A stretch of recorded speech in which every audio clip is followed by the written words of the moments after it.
Bem-vindos, eu sou Luiz Castelo e neste vídeo vamos dar continuidade ao assunto Lei de Gauss. Especificamente aqui nós vamos falar realmente agora sobre a Lei de Gauss e a relação entre ela e a Lei de Coulomb. A gente vai ver como é que isso funciona neste vídeo. Gente, vamos começar aqui lá do finalzinho do outro vídeo. No final do outro vídeo a gente apresentou para vocês a equação do fluxo de um campo elétrico. Então vamos colocar essa equação aqui no quadro que a gente vai conseguir entender qual é a relação desta equação com a lei de Gauss. Olha aqui. No final da aula passada, a gente conseguiu demonstrar para vocês que o fluxo de um campo elétrico, eu estou colocando φE, mas esse E pode ser omitido e na maioria dos livros ele vai ser omitido, uma vez que a gente já sabe que está trabalhando com fluxo de campo elétrico, tá? Então, vamos lá, olha aqui. Fluxo foi definido como sendo a integral de E escalar dA. Onde este cara aqui é o campo elétrico geral e este cara aqui é o elemento de área por onde aquela linha de campo está passando. Já que a gente pode fazer pedacinho por pedacinho, somar todos esses pedaços e somar algebricamente, somar uma soma simples mesmo, porque este cara é um escalar, ó, é um produto escalar. Então isso aqui vai me dar um número seguido de uma unidade, que na aula passada eu não coloquei a unidade de fluxo do campo elétrico para vocês, mas a gente vai colocar nessa aula. Por que eu não coloquei na aula passada? Porque ela fica mais fácil de demonstrar agora, quando eu escrevo para vocês, qual é a lei de Gauss. Pessoal, o que o Gauss percebeu foi que o fluxo que eu tenho aqui, esse mesmo fluxo, o fluxo do campo elétrico, era proporcional a uma carga que tivesse dentro de uma superfície. Como assim? Imagina que eu tenha uma superfície qualquer. Uma superfície qualquer. E aqui dentro eu tenho uma carga. Uma carga positiva. Eu botei uma carga pequena, pontiforme, suponha que isso aqui é pontiforme.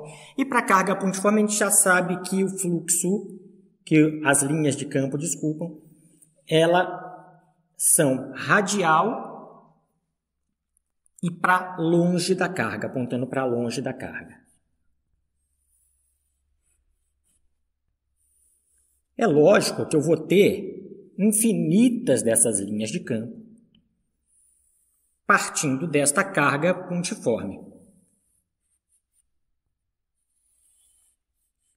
E quanto maior for o valor desta carga que aqui dentro está, maior vai ser a quantidade de linhas de campo que ela vai produzir. Então, maior vai ser o fluxo através dessa superfície aqui.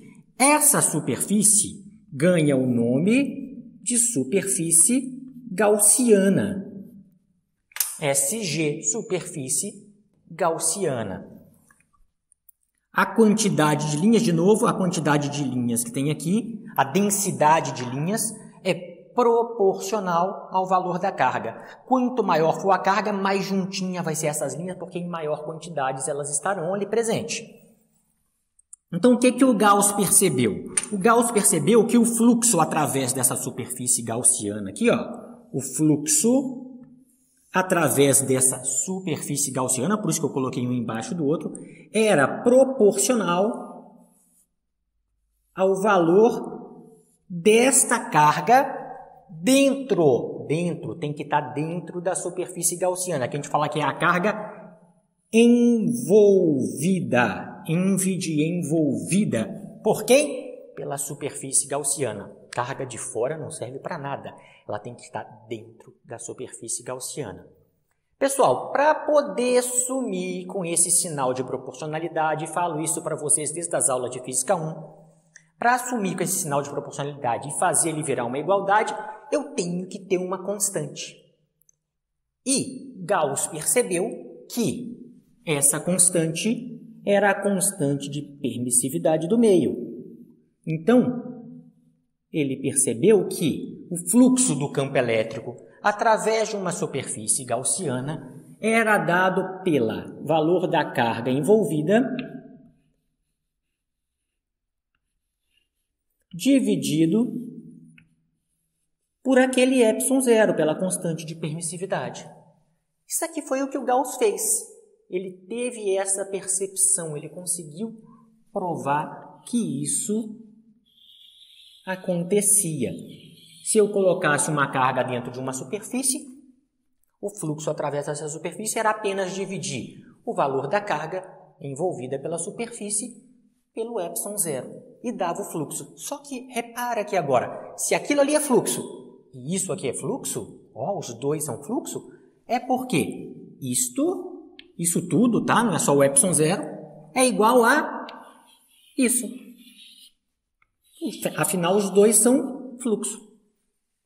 Então, a gente pode escrever aqui a lei de Gauss na sua forma integral. Olha como é que ele escreveu essa lei de Gauss aqui na forma integral.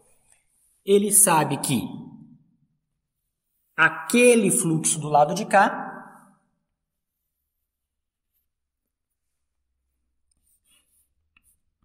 E escalar dA é igual ao fluxo daqui. Afinal, os dois são fluxo.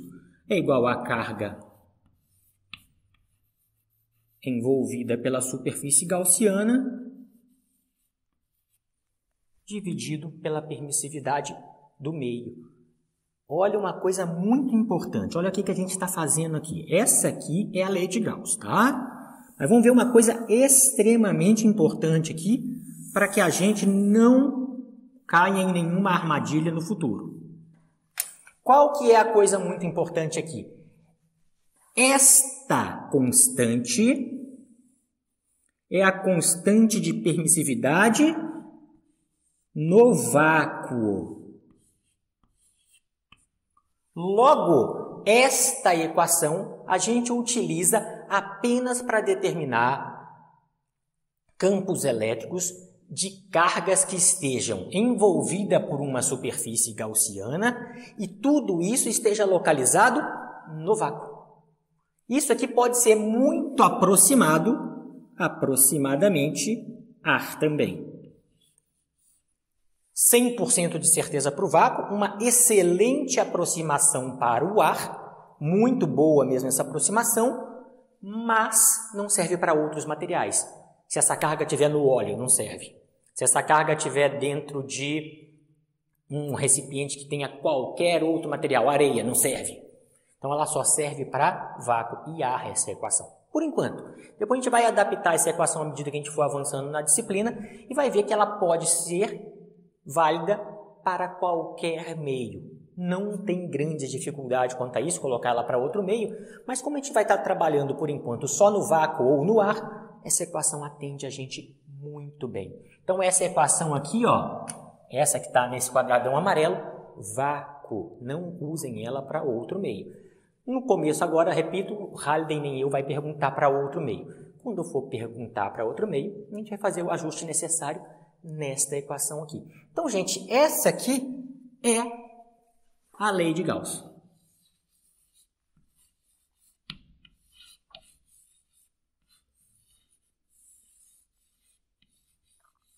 Essa é a lei de Gauss.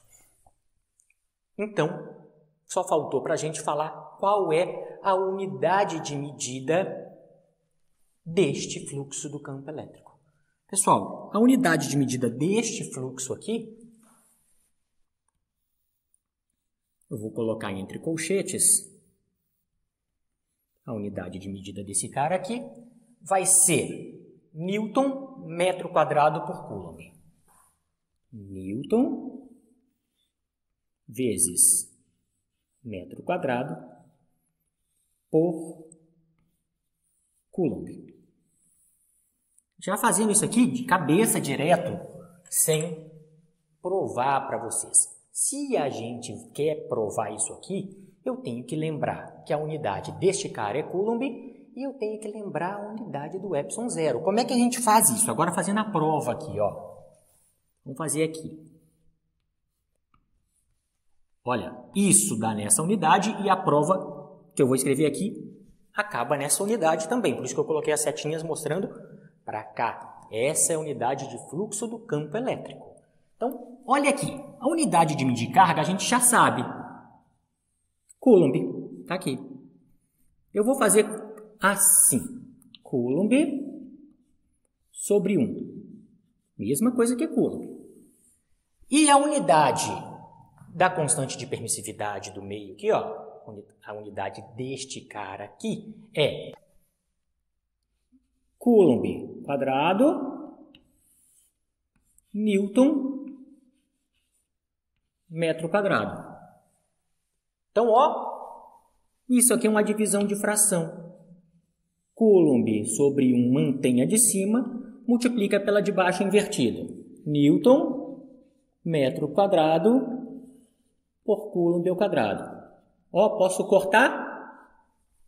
E me sobra Newton, metro quadrado, por Coulomb. Está aqui.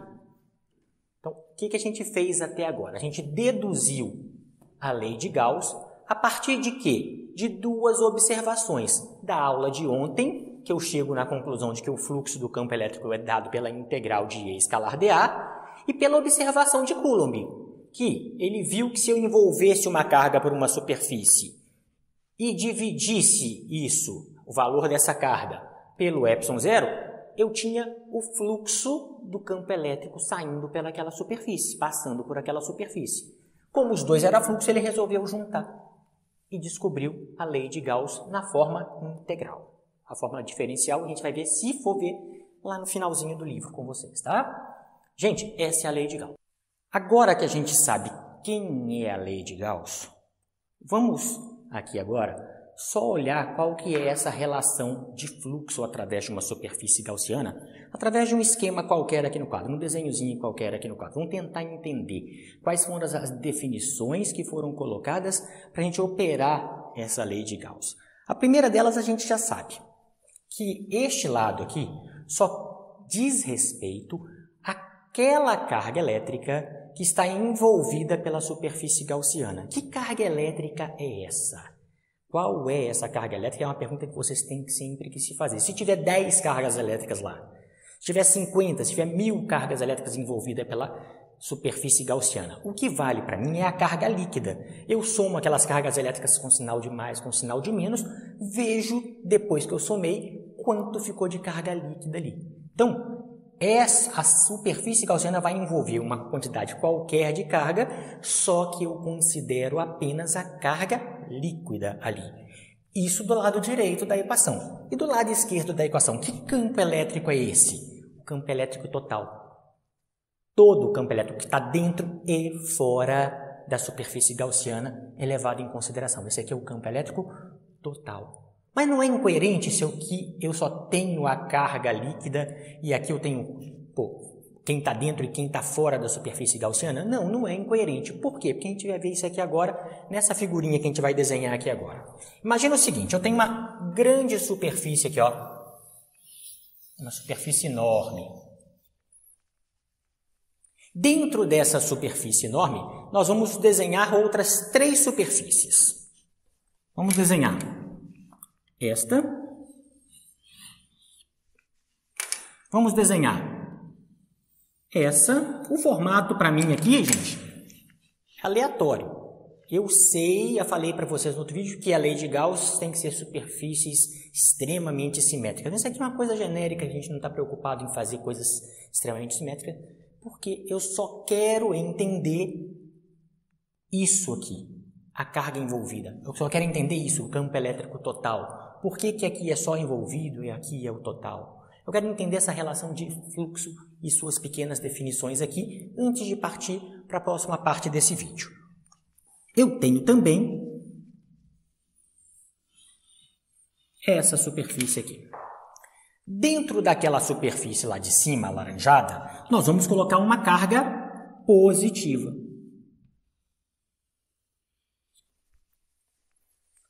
Dentro da superfície rosa, eu vou colocar uma carga negativa.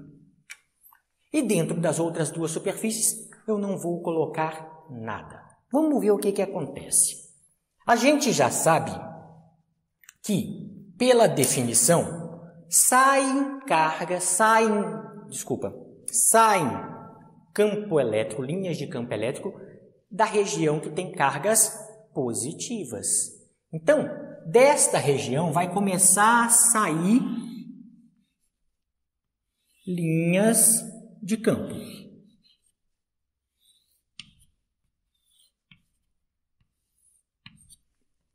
E essas linhas de campo, pessoal, chegam na carga negativa.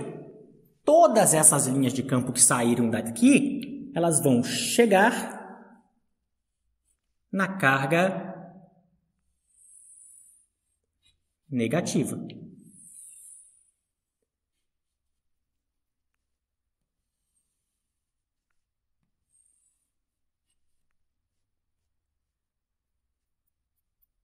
Então, vamos continuar nosso desenho aqui.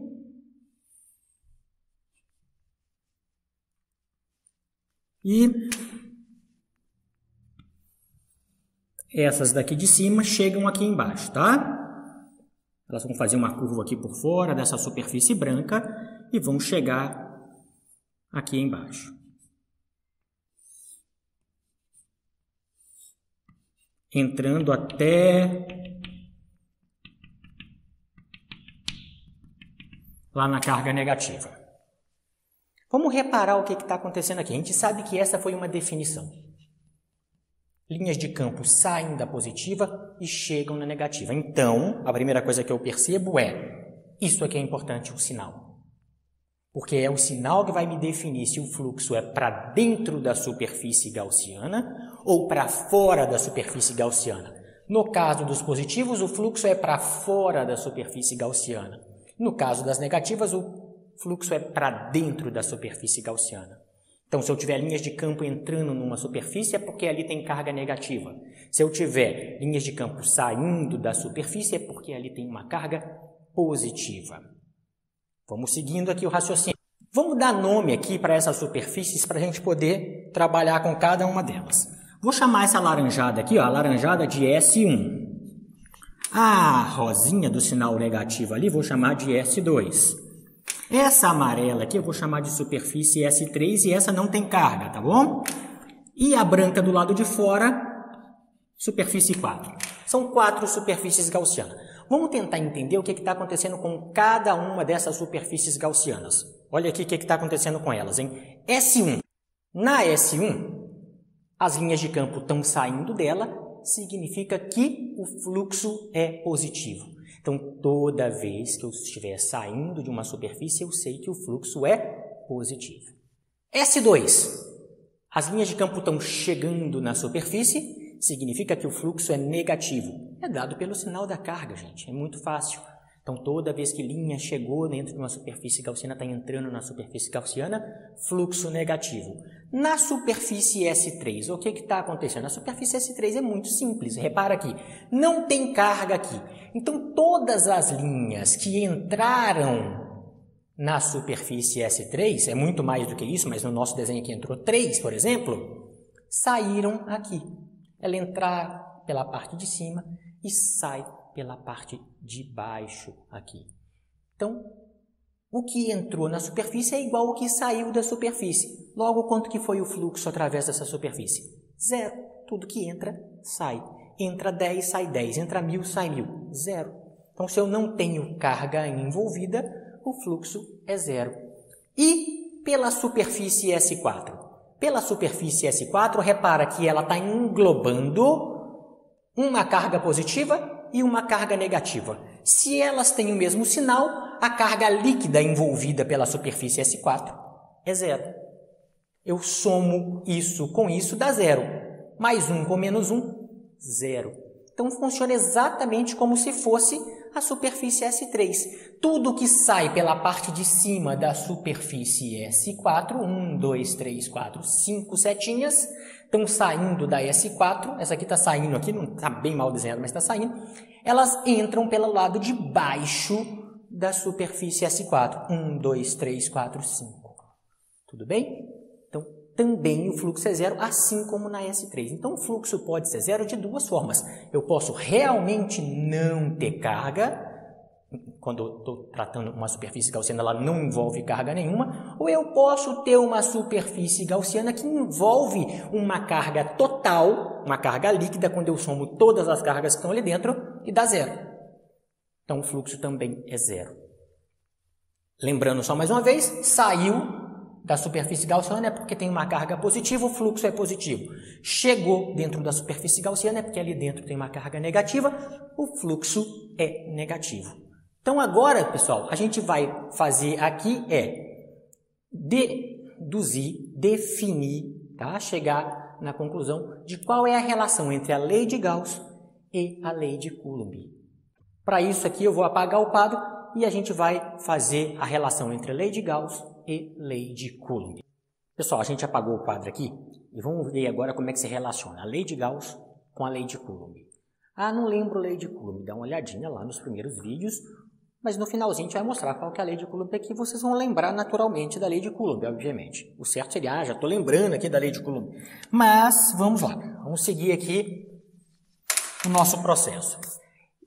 Lembra que quando a gente falou de lei de Coulomb, ou tenta lembrar que quando a gente falou de lei de Coulomb, a gente estava calculando o campo elétrico para uma carga pontiforme aqui.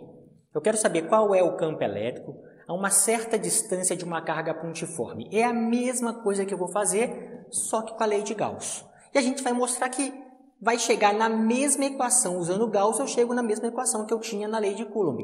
Ou seja, que vai existir uma relação entre Gauss e entre Coulomb. Eu posso escolher qual usar a partir de agora, se ela existe uma relação. Qual é mais fácil para aquele tipo de exercício. Então, vocês vão ter opções. Algumas vezes é mais fácil usar Coulomb, outras vezes é muito mais fácil usar Gauss. A gente tem esta opção. Então, vamos ver como é que a gente vai trabalhar isso através da lei de Gauss. Olha aqui, imaginem que eu tenho aqui uma carga pontiforme.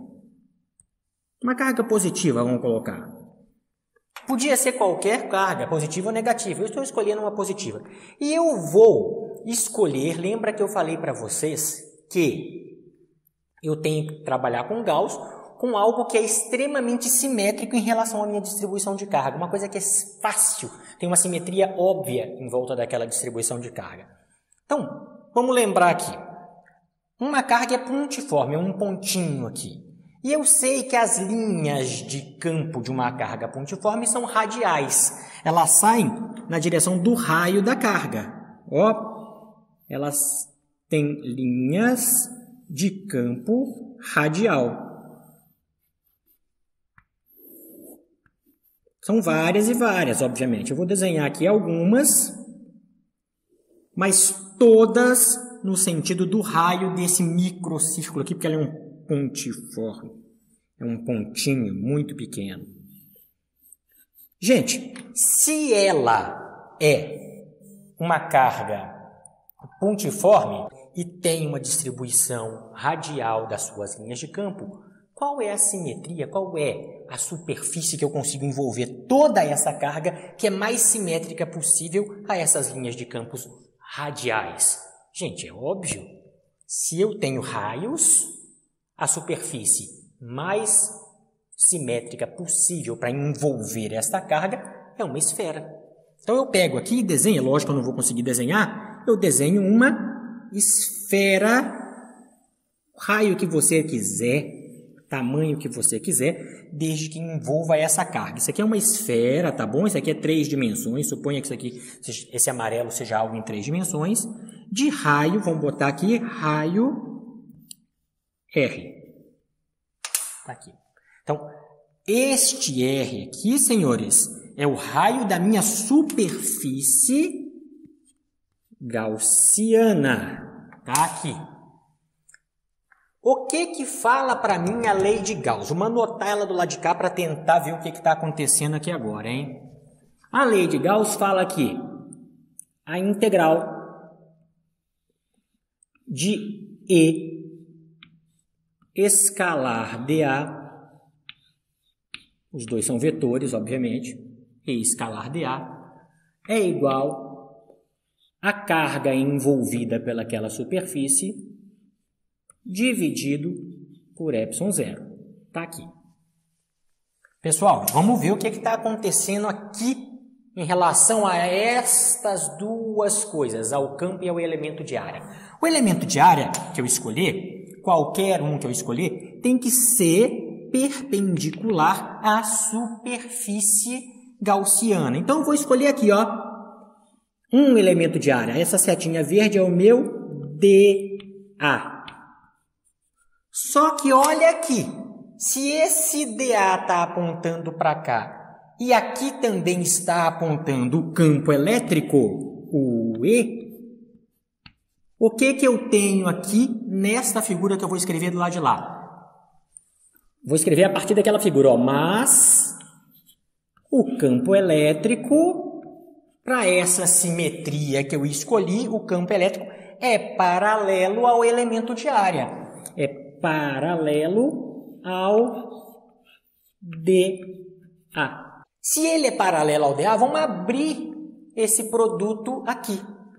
Esse produto escalar. Isso aqui significa que E escalar dA pode ser escrito na forma de módulo de E, módulo de dA, cosseno do ângulo entre E e dA. Só qual que é o ângulo entre E e dA se os dois são paralelos? 0 graus. Toda vez que for paralelo, 0 graus. E cosseno de 0 é 1.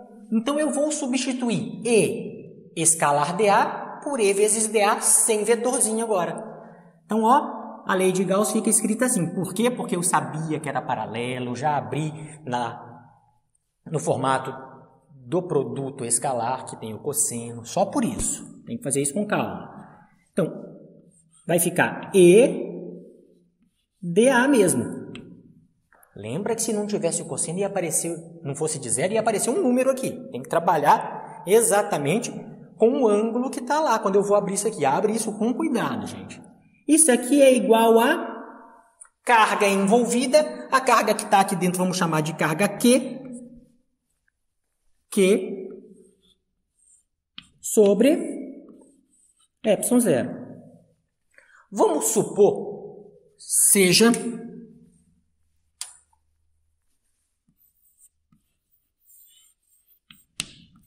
E igual a constante. Vamos supor que o valor do campo elétrico produzido por essa carga não mude. E não muda, ela é uma carga pontiforme, está no vácuo, não tem nada para atrapalhar, não muda. Então, toda vez que algo for constante, que não depender deste fator aqui da integração, desse D alguma coisa, no nosso caso dA, ele pode sair da integral. Vamos tirar ele da integral, vai ficar aqui E integral de dA é igual a Q sobre ε0.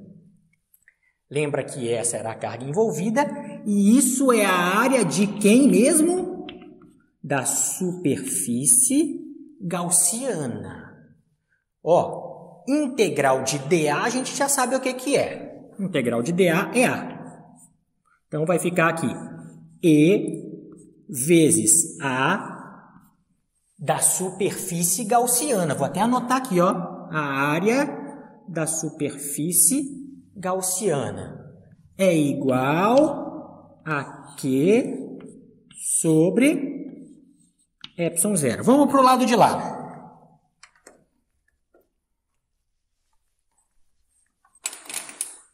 Do lado de cá, o que eu tenho? Quem é a área da superfície gaussiana? Primeiro, quem é a superfície gaussiana? É uma esfera que está envolvendo isso aqui. Então, este cara é a área da esfera. A área da esfera a gente já sabe de cabeça. Se eu sei de cabeça, eu vou fazer aqui.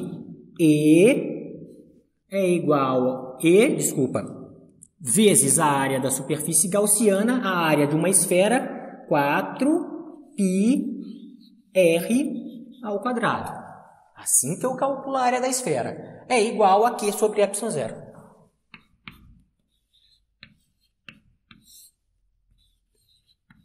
Como eu estou procurando saber quem é o campo elétrico, deixo o campo elétrico sozinho e o resto eu passo para lá do sinal de igual. Vai ficar então que E é igual a, vamos escrever assim, ó, 1 sobre, passei o 4π que está multiplicando para lá dividindo, 4π, o ε0 já estava dividindo, está aqui. O Q estava em cima e o R quadrado aqui passa para cá, dividindo. Opa, tá aqui, gente, ó, o campo elétrico produzido por uma carga pontiforme, lei de Coulomb, partindo da lei de Gauss. Então, as duas dão o mesmo resultado. Se eu faço por Coulomb, eu chego nesta equação. Se eu faço por Gauss, eu chego nessa equação. Significa o quê? Que eu posso escolher qual eu vou usar a partir de agora. Só que Gauss só dá para usar se a simetria for muito perfeita. Se eu tiver uma excelente simetria em volta da minha distribuição de cargas. Se não tiver, Gauss nela. Se não tiver, Coulomb neles. Pode dificultar, pode ficar maior o processo, mas se tiver simetria, tentem fazer por Gauss. Normalmente a gente ganha tempo fazendo por Gauss. Tá? Então lembra aqui, para a gente poder finalizar aqui, hein? Lembra aqui. Este lado de cá fala da carga envolvida pela superfície gaussiana. Se estiver fora dela, não me interessa. Tem que estar dentro. Eu escolho uma superfície gaussiana com uma simetria muito boa em volta daquela distribuição de carga. Tem hora que vai ser esfera, tem hora que vai ser cilindro, tem hora que vai ser um cubo. Você vai ter que escolher a sua simetria própria para aquela distribuição de carga. O campo, se for constante, para fora da integral. Se não for constante, se depender de dA, vou ter que fazer uma integral. Vai ter uma equação, uma fórmula para o campo, que me permite integrar em dA. E este A é sempre da superfície gaussiana. Se vocês lembrarem destes conceitozinhos, não vai ficar muito mais difícil que isso. Tem hora que vai ficar um pouco mais, tem hora que vai ficar um pouco menos difícil, mas não vai ficar nada exageradamente difícil. Gente, dessa forma a gente encerra em nosso segundo vídeo, onde a gente deduziu a lei de Gauss e depois relacionou a lei de Gauss com a lei de Coulomb. No próximo vídeo nós vamos tratar sobre um condutor carregado.